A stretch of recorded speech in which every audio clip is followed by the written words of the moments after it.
In 1 Samuel 13:13, we find one of the strongest rebukes ever given to anyone. It's given from the prophet Samuel to Saul. See, Saul was in this season where he needed a word from God. He needed some encouragement, he needed some direction.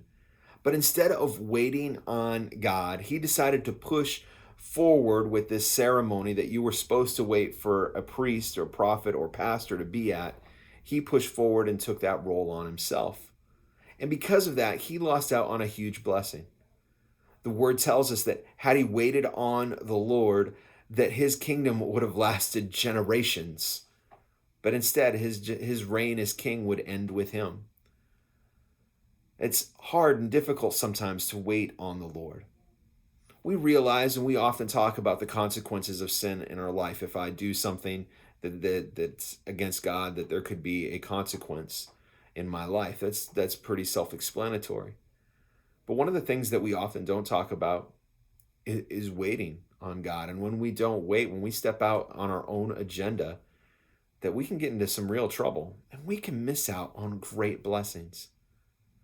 I would hate for us to get to a point in our life where we could say, you know, if I would have just waited on God for something, my marriage could have been better. If I would have waited on God, I would have handled that situation at work differently and I'd be in a much better place today.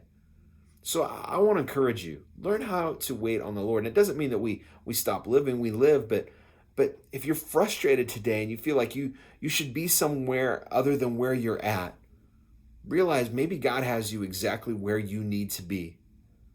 If there's a situation and a circumstance you're facing that you can't seem to get over, there's some type of purpose that God has for that you're in right now.